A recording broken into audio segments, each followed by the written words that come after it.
They say if you don't know where you're going, any road will do. Okay? If you don't know where you're going, any road will do. Well, today's gospel reminds us of where we are going. The Transfiguration reminds us of the dignity and the destiny of every human person. Like rich or poor, simple or learned, born and unborn, we all have this destiny to be transfigured in glory, to share the glory of Christ. C.S. Lewis says, I never met a mere mortal. Okay? I never met a mere mortal. And what he means is that we're all called to immortality. We're all destined for immortality, either to be eternally transfigured in glory with the saints in heaven, or to be forever disfigured by damnation in horror. I never met a mere mortal.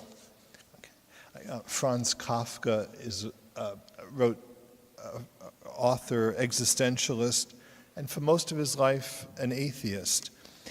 He wrote a short story called Metamorphosis.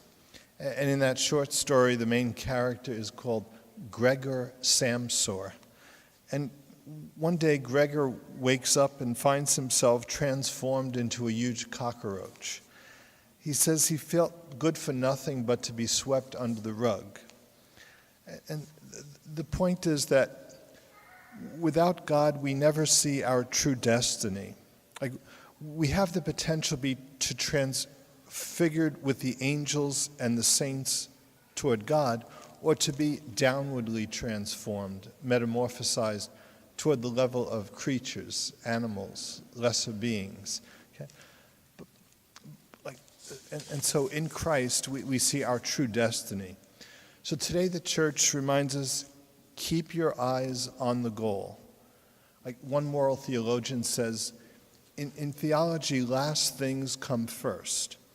Like if you're taking a trip, the first thing you have to know is where you're going. Okay?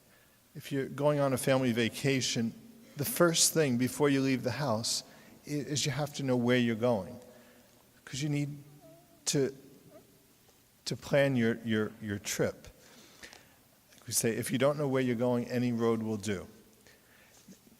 They say that when two people get married, that they're given this gift of marital love for each other, and in that gift, they see the transfigured image of the other person. And the vocation of marriage is to lead that other person to that transformation in Christ. To be transfigured ourselves, but also to lead others to that transformation in Christ. Okay? That's our essential vocation, okay? To be transfigured in Christ. As well as in the vocation of marriage, to raise up new saints for heaven. Mother Teresa always remembered that her vocation was not to be successful in this world. Like she said, God puts us in this world not to be successful, but to be faithful.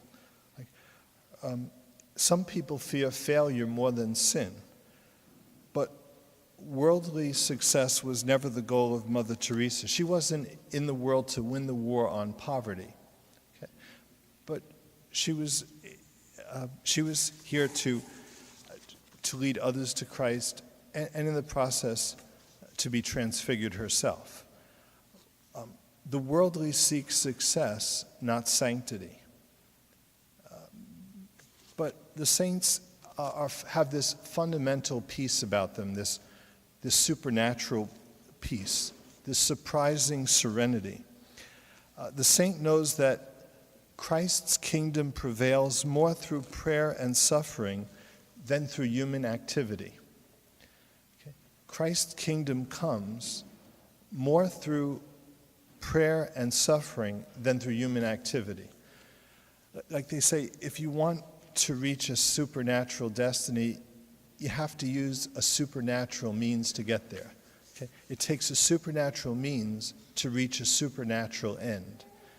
Transformation in Christ, heaven, is a supernatural end, and it takes a supernatural means to get there. And during the season of Lent, the church arms us with those spiritual weapons. prayer, fasting, almsgiving. It reminds us of that destiny, but it gives us the means, the arms we need to reach that end. They say those only are defeated in battle who throw down their weapons. Those only are defeated in battle who throw down their weapons. Like we say, this battle of charity is a war. Okay? Father love, mother love is a war. They say the road from paradise lost to paradise regained is soaked in blood. And at the very center of the story is a cross, a symbol of conflict if ever there was one. All progress in the spiritual life is the work of God in us. Okay? That the history of mankind is that God brings to naught all attempts to save ourselves. That was like the Tower of Babel. Okay? God brings to nullity. God nullifies all our attempts to save ourselves. But it's His work exclusively that transfigures us. We sometimes imagine that we could convert people if we give the perfect apologetic, the perfect explanation of the faith, or if we could just implement the right program in a parish, then people would respond and be converted. If we could find the right avenue of appeal to youth, then they would come to church. If we could just say the magic word, okay, then people would be transformed. But we have no more power to change hearts than we do to bring Pinocchio to life, to bring the wooden puppet to life. Okay? So, like we say, it takes a supernatural means to reach a supernatural end. And today, this season, the church calls us to arms, to use all our efforts, our strength, our body and soul, to focus on that victory. T.S. Eliot defines the Christian life as a condition of complete simplicity, costing not less than everything. Okay? The price is everything, 100%. Okay? Mary's fiat. Okay. So in this season of Lent, we try to surrender mind, body, soul to prayer, fasting, works of charity. Okay? That we might reach that end of transfiguration, that supernatural end of transformation in Christ.